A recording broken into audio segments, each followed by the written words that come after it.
Hello all, welcome to a lift deep in the Emirates. I have been in the ground. I might put a picture in now. And I'm going to leave. Should be straightforward enough. Cheers guys, thank you very much. You too, take care. Norwich have lost 4-0 here to Arsenal. Let's see if I can lighten that up a bit. No, there we go. No, I can only lighten the picture, I can't lighten the mood. 4-0, thrashing a team who have much more to them than Norwich, obviously, because it's Arsenal. Hugely frustrating, especially as there was a little bit of me that thought if Norwich got it right today, they might be able to pull off a little bit of a surprise. Farke did what I probably would have wanted to have done before the game, which was to line up with a similar starting position to then build off. And I mean, I remember saying on the On The Ball podcast actually that I didn't feel that excited about what was happening or what happened against United, because United still had a lot in the tank, I thought, but it was good to see Norwich, of course, play with a bit of purpose and enthusiasm and a little bit of quality in places as well, which was good. But I wasn't like, if they play like this for the rest of the season, let's see what we get. So today you're about to get the other side of it, because I thought ultimately Norwich set up okay. They obviously gave a lot of width to Arsenal because they were trying to have more men in the middle, and it made it very difficult for Emmy and Todd especially out on the flanks. Likewise the two fullbacks, and they did get overrun at times, but ultimately, generally, they dealt with the situation really well. It just sums it up that the one time when realistic, I know there were close calls, and maybe Arsenal would have scored in the first half anyway.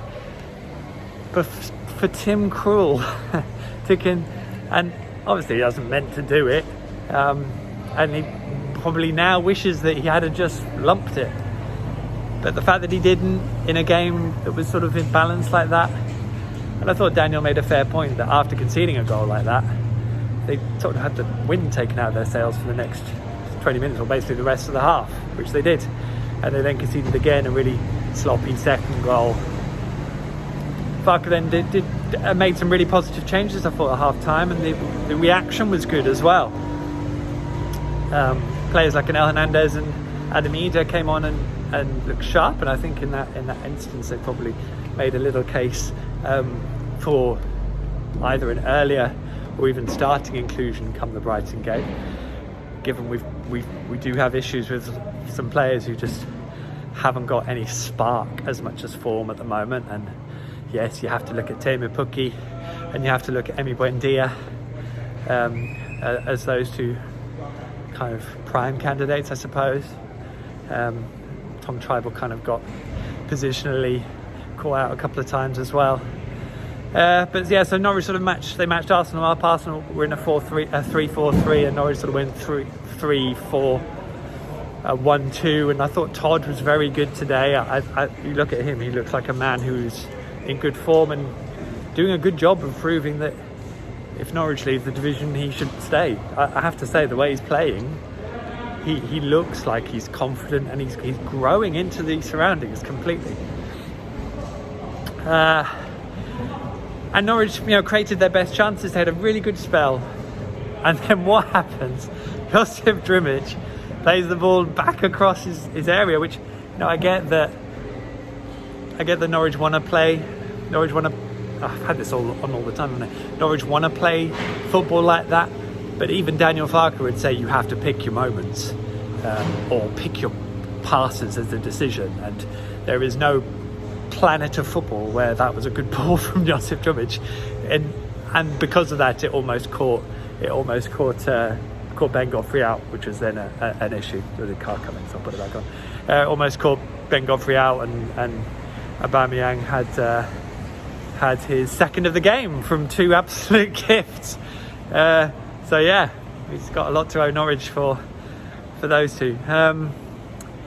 And then Suarez makes it 4-0 with a really good strike, and you kind of really hope with the last 10 minutes or so to go that it doesn't become 5, because I always think 5 sounds worse than 4, even though 4 clearly isn't great. And yeah, kind of all together underlined a thrashing, underlined where Norwich are and how bad things have been going. And yeah, I mean, I haven't actually looked at the other results. I think Brighton Bournemouth got spanked.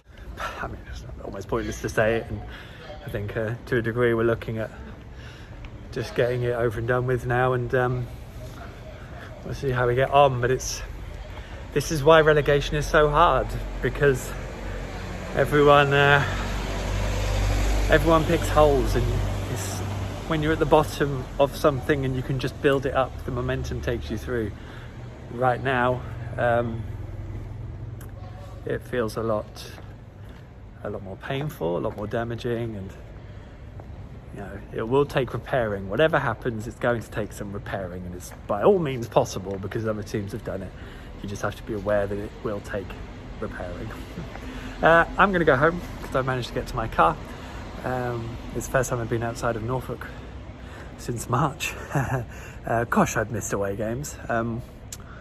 Loads of stuff at the Athletic as usual, you know the drill. We'll do another post-match podcast for On The Ball tomorrow on Thursday, so keep an eye out for that. All the details will be on my Twitter feed. Leave any messages and comments you want, because I'll read them, whether you're watching this on YouTube, Facebook or Instagram.